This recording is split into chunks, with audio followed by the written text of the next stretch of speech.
Hey everybody, and welcome back to the channel.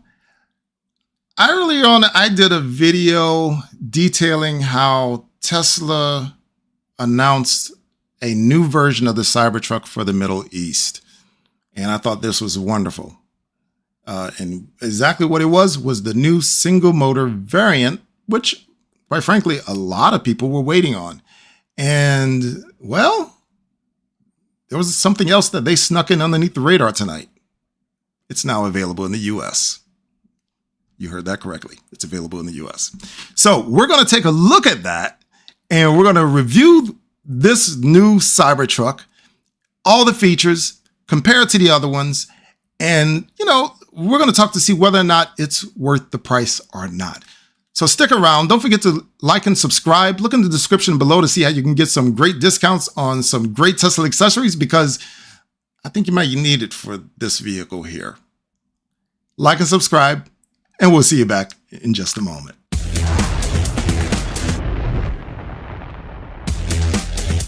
guess that's perfect, right?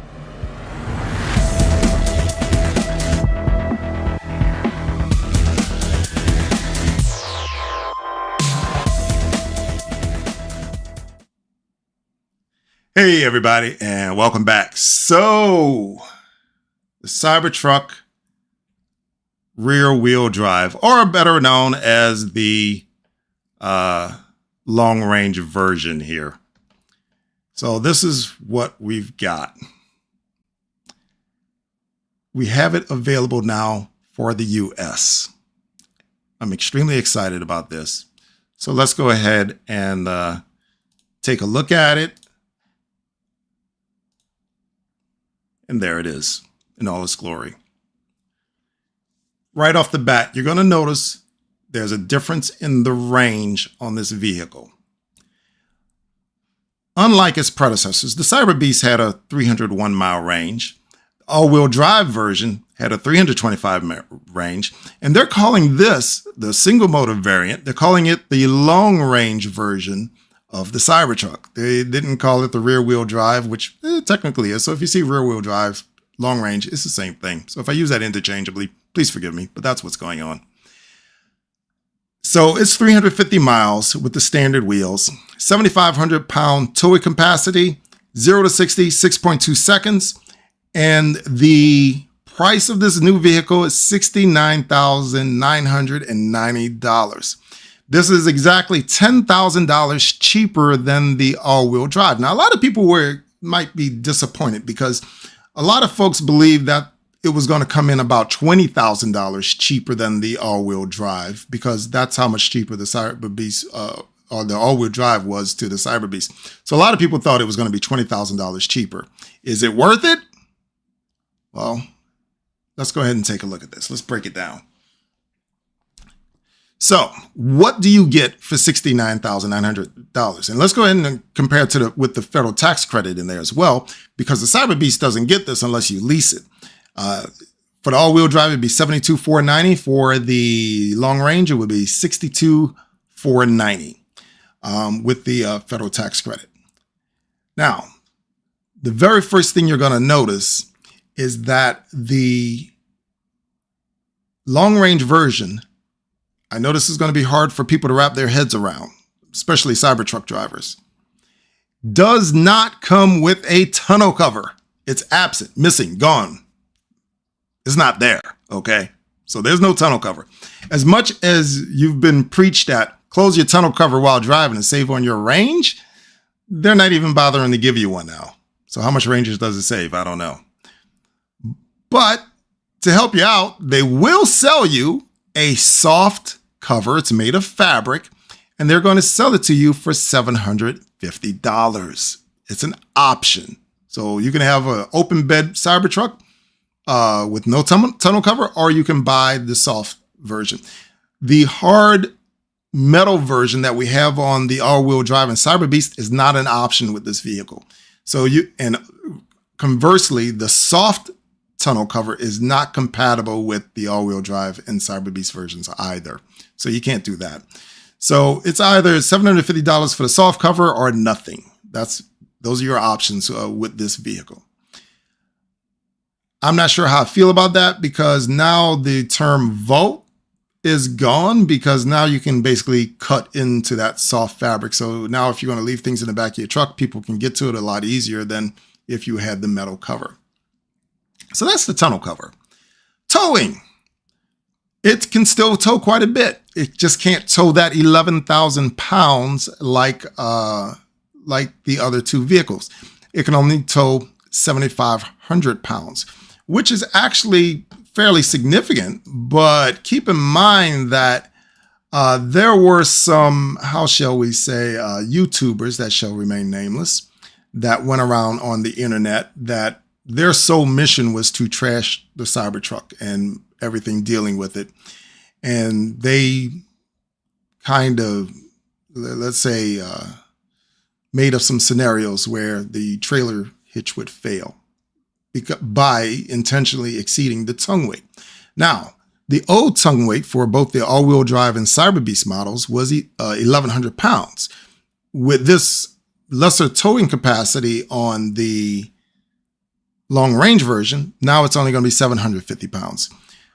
Is that a big difference? It's a little bit of a difference, but you're only going to notice it if you're carrying around things like Harleys on the back of your Cybertruck, things of that nature.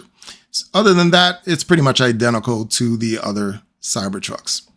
Moving on along, the wheels. All right. I don't know what that is. It's not an aero cover. It's a cover.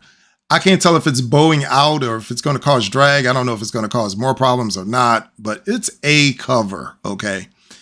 But you have a choice between two different wheels. You can do the 18-inch standard wheels. These aren't core wheels. These are different. These are not core wheels like on the all-wheel drive, non-foundation series and all that. These are standard wheels, 18-inch, which is going to give you that 350-mile range that you were trying to get. Because if you go with the 20-inch Cyber wheels, which are also all-terrain tires, your range goes from 350 miles down to 331 miles. So you suffer about a 19-mile deficit there. So that's really not an option if you want to go longer range. But that also comes with the aero covers. Now, moving on from the wheels, the seats.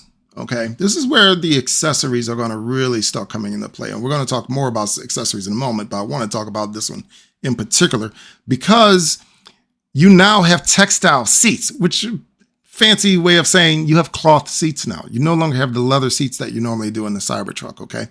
The leather seats are easier to clean.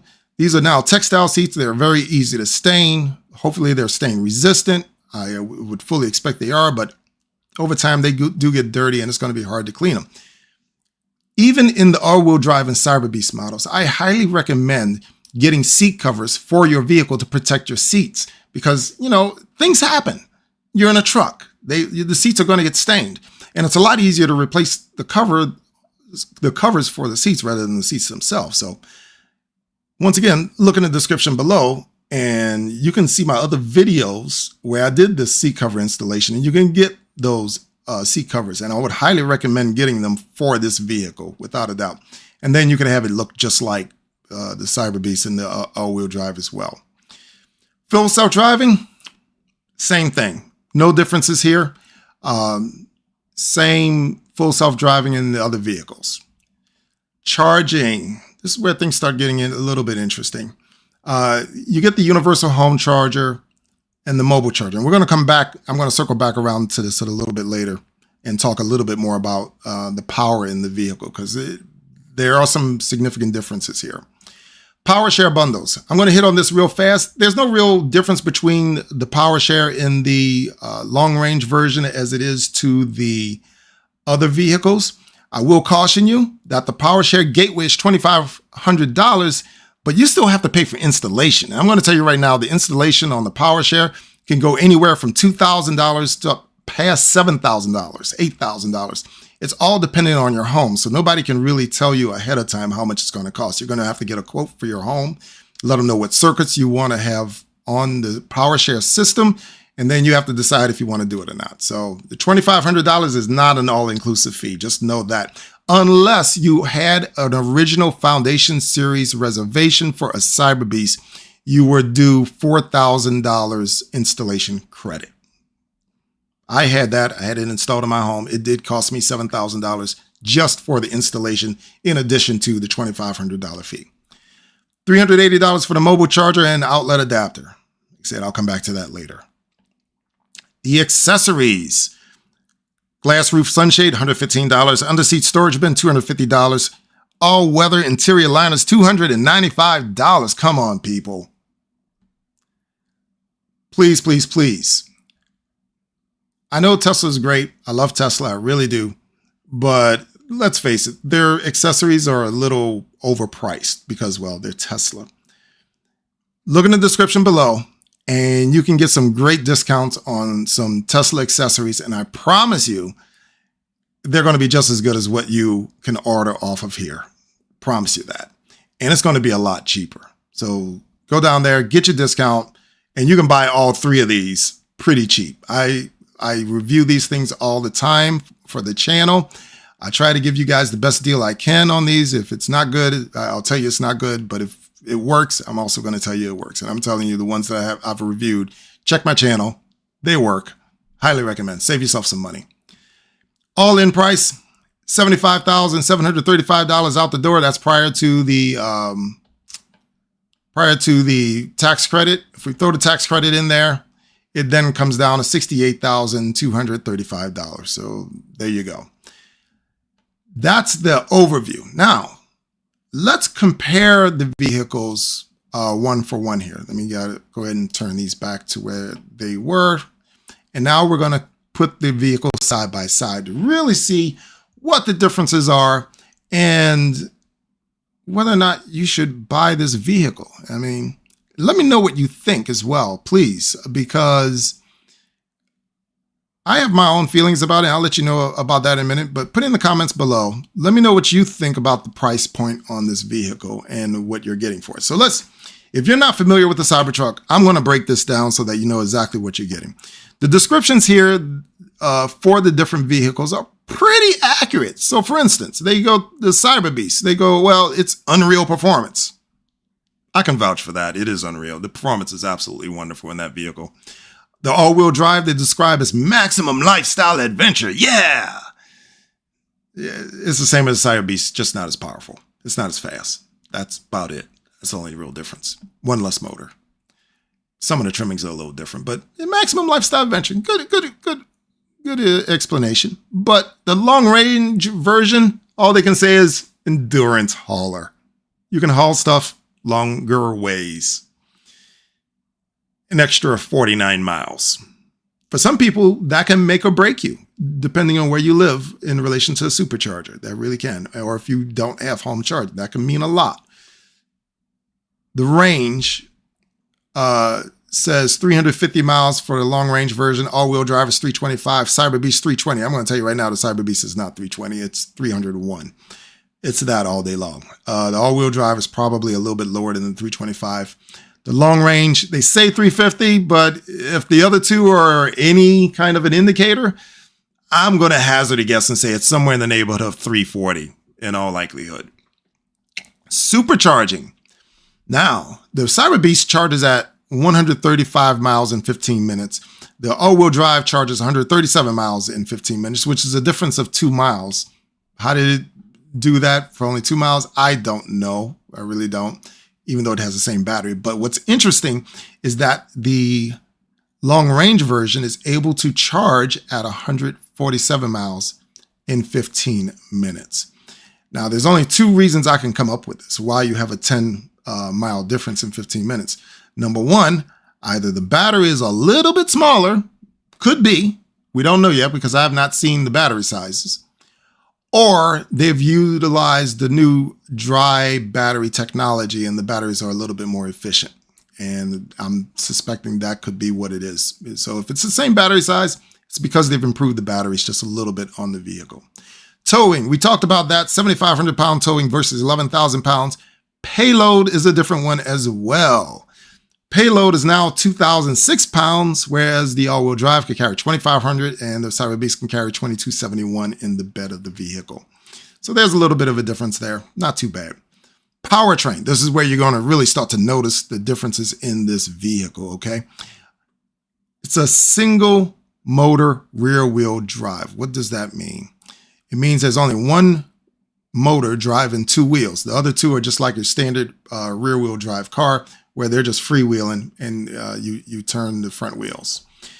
So you only have mechanical rear locking differentials. That's it. So if you decide to go off-roading in this vehicle, just know your front differential is not going to lock. You don't have power to those wheels. You only have power to the rear axle there, which means it's not going to perform like the other two vehicles. The other two vehicles, the dual motor and the tri-motor variant, they both have front and rear locking differentials, okay? Which means they can grip a lot better. They can maneuver a lot better in off-road conditions. So I say that to say this.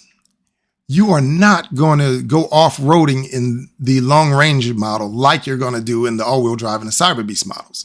Could it go off-road? Yes, it can, but it's not going to do it nearly as efficiently, and it may get itself into situations that it may not be able to get itself out of, whereas the other two will, okay? So just realize that when you purchase this vehicle. As such, because it only has one motor opposed to two or three, the acceleration goes from 2.6 seconds down to 4.1 seconds, and for the long-range version, 6.2.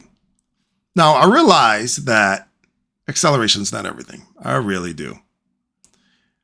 But also realize you're going to get outrun by a Model Y, a standard Model Y, truth be told. And I wouldn't hope that one of these sports cars don't come up alongside you trying to race you one day and thinking that they can race a Cybertruck. And you're just going to have to, well, hold your head in shame and go, no, you got it. That's the truth of the matter. Moving on along. The interior. All right. We talked about the seats. The seats in the Cybertruck are premium interiors, has a great leather seats.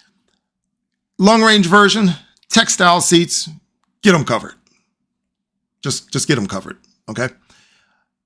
You only have the option to get tactical gray interior, opposed to the other two. You have the option of getting a white interior. That's not a big deal. Some people love the tactical gray. That's fine. Another major difference here, front heated seats only. So they're not ventilated. You can't run air through them and cool them like the all-wheel drive and the Cyberbeast model can. You don't have that option. You only have heated seats, and they're only in the front. So the rear seats are not heated. So if you're one of those folks that care about having heated back seats, which, honestly, I really don't use those. Not much at all. Maybe the kids do, and I just don't know it. But for the most part, no. That's not a big deal. But moving on along. Second row fold-up seats, they all have that. Premium console. Now, I'm not sure what this means, because the console in the Cybertruck is pretty standard. I mean, it has a couple of cup holders, and it has a couple of, it has a lifting lid, and, you got a drawer in there. How does that differ from a standard console? I'm not sure. I have my guesses, but I'm not absolutely certain. And I haven't seen any pictures of this yet. We'll take a look at it a little bit more in a moment, though. The display. All right, so this is a big one for me, actually, because I have kids. I'm not sure why they went this route, but the rear display is now gone in the long-range version. It does not exist, which is kind of baffling given the fact that they came out with the Model Y Juniper, and even the base model in the Model Y Juniper has a rear screen in the back. So they recognized that, hey, we need to put a little screen back there, but they took it out of the Cybertruck for some odd reason. It's in the all-wheel drive and Cyberbeast. Don't know why they took it out of this one. Speaker system. You no longer have those 15 speakers and the active noise cancellation. For me, this could really bug me, because the Cybertruck, I'm not going to call it loud, but it's louder than some of the other Teslas, because it has all those big motors and it has big wheels and all of this stuff. Sometimes you get the wind noise. I can only imagine if you don't have the active noise cancellation in the vehicle. The truck is just going to be a lot louder. It's going to be a lot less comfortable, in my opinion. Also, the sound system in the Cybertruck all-wheel drive and Cyberbeast is phenomenal. I'd put it up against any sound system on the market. But with only 7 speakers, you better not be an audiophile. You'll be sorely disappointed. So it's just a standard system. That's okay. That's okay. Exterior and bed. This is where we're starting to get into some of the really nitty-gritty differences here, okay? So, as we talked about before, the tonneau cover is non-existent unless you buy the accessory, which at this point, I'm willing to bet some of the vendors are definitely going to come up with their own tonneau covers. I have no doubt about that now. But upgradable with the soft tonneau. The headlamps. Okay, chat, help me out on this one, please, because I did not know we had signature headlamps. I don't know what that looks like, because whatever it is, the long range version does not have it. It has headlamps without signature lamps, whatever that means. I don't know. So y'all got to help me out with that one. Premium bed lamps in the all-wheel drive and Cyberbeast, standard bed lamps in the long-range version. So you know that big old long white light that goes along the bed of the truck? Apparently that's not there. There's a different version of that for the long-range version. It may only be a couple of spotlights that light it up just a little bit.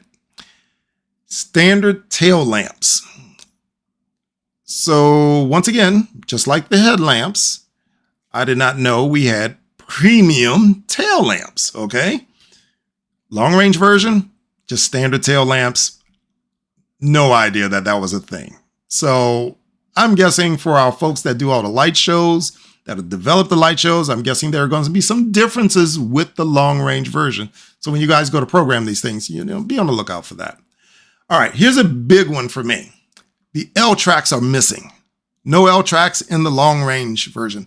And what that means is no molly panels, okay? No molly panels in the back because they attach to the L track. That means no cyber tent because it attaches to parts of the L track in the back of the vehicle as well. So there are a lot of things you're not going to be able to attach to the bed of this truck because you don't have L tracks.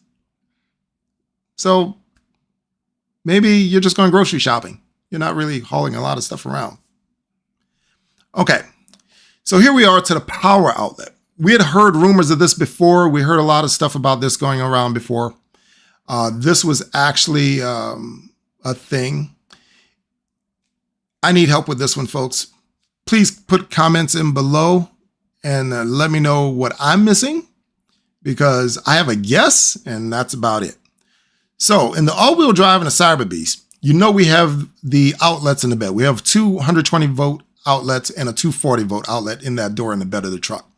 Also, in the cabin of the truck, in the center console, and underneath the rear screen, there are 120 volt outlets where you can plug a regular 120 volt cord into with no problem.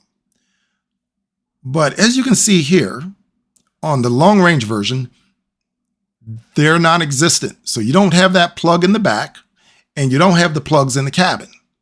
But what they do tell you have a charge port, 2X 120 volt mobile charger and out with the mobile charger and outlet adapter. We had heard rumors of this where you're going to be able to have a plug that actually plugged into your charge port and was going to be able to give you 120 volt power by having the plug plugged into your charge port. And I'm guessing that's what this is now. So this is going to be yet another accessory for you to buy. Are you guys sensing a routine here? Okay. Lots of accessories to get with this vehicle. The suspension. Once again, this is a biggie for me. We have a 6,000 pound plus vehicle. The all-wheel drive and the Cyberbeast had adaptive air suspension and adjustable ride height. So we can move the truck up and down as we needed to. And it had a air suspension, which made it feel like driving in a Cadillac. I got to tell you, it's a major feature for me on the vehicle as to how it rides. Well, now they've taken that away and given us adaptive coil spring suspension. They've taken away our air suspension and they've given us basically basic suspension. I don't know how well that's going to work on this vehicle being 6,000 pounds, but I don't think my back is going to appreciate it very much. we'll see what happens. I'll test drive it and let you know. But I'm kind of worried about my back on this one. I would really miss my air suspension. I've driven the other Teslas without it, and I absolutely miss it, without a doubt. That's a big one. Now, the rest of this stuff, cameras, 8 exterior cameras, powered frunk, interior, footwell, door pocket. The rest of this is going to be the same. This is going to be identical. So now that we have gone through all of these options, right? The question becomes, is it worth it? Remember, there's only a $10,000 price difference between the long-range version and the all-wheel drive version. But what you're giving up, what you are not getting, is one motor that gives you the acceleration and the power, the ability to haul about another 2,500 pounds. You're missing the air suspension and the adaptable ride height. And you're missing your seats. And you're also missing the screen in the back. Okay. Now, I don't know about you guys, but I'm kind of okay with math. I can do mathematics a little bit, and I know a little bit about cars. It had been assumed that before this vehicle would come in about $20,000 less than the all-wheel drive version, but it's not. It's $10,000 less. When I'm adding up the things that it's missing, correct me if I'm wrong. Let me know if I'm wrong. But it's coming up to more than $10,000. I could be wrong about that. Just on the suspension and the rear motor alone, I would assume that you're out the $10,000 right there. Then let's go ahead and talk about the power outlets, the rear screen, and all the other amenities that are missing. Tonneau cover. My guess is that at some point in the very near future, they're going to have to drop the price of this vehicle. Because if I'm going in there buying a Cybertruck, and I look at all the things that are missing off of this vehicle, and all I have to do is pay $10,000 in order to get better acceleration, to get all these other features, I'm going for that all-wheel drive all day long. I'm going to skip right on over this long range. So my prediction right here, right now is when this thing does finally release in the US, and they are talking about June, July timeframe for delivery, I don't think it's going to sell very well. I just don't. And that's my honest opinion on it. Because for 10 grand, I think they've taken too much out of the vehicle. Now, I don't mind them taking it out, but there needs to be a comparable price decrease with that. And I think that $20,000 number is right where it's going to come in at. So I would not be surprised that in the next few months, they drop the price of the long-range vehicle by $20,000. I could very easily see that happening. Because there's just too much here that's missing that's really going to degrade the quality of life on the truck. And at this point, I'm willing to bet if they could have pulled out the steer-by-wire system, they would have, and still, made it $10,000 less. So that's the Cybertruck long range in a nutshell.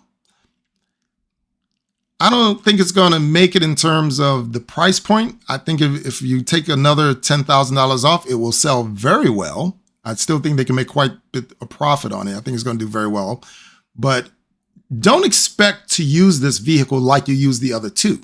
It's not going to go off-roading and doing Baja and all this stuff all that well like the two vehicles did. You're probably going to wind up getting stuck, truth be told. And just realize that when you look at this vehicle. So it may look like the other two, but it's definitely not going to perform like the other two. And so that's my 2 cents on it. The other thing, as we've gone through, you're going to need to buy a significant number of accessories just to kind of get by. The tonneau cover, can't imagine not having a tonneau cover, truth be told. The seat covers, you're going to need these things without a doubt. As I said, look in the description below. Pick it up cheap, please. I'm begging you here. So other than that, I think it's a pretty good vehicle. I love the Cybertruck. I love the way it handles. I love the way it drives. When we get a chance, we're definitely going to do a demo drive on this. We're going to see how it handles, see how it does. But for right now, well, it's a wait and see game. So thanks for watching. Don't forget to like and subscribe. Look in the description below once again, see how you can get some discounts on those accessories. And I'll see you again soon.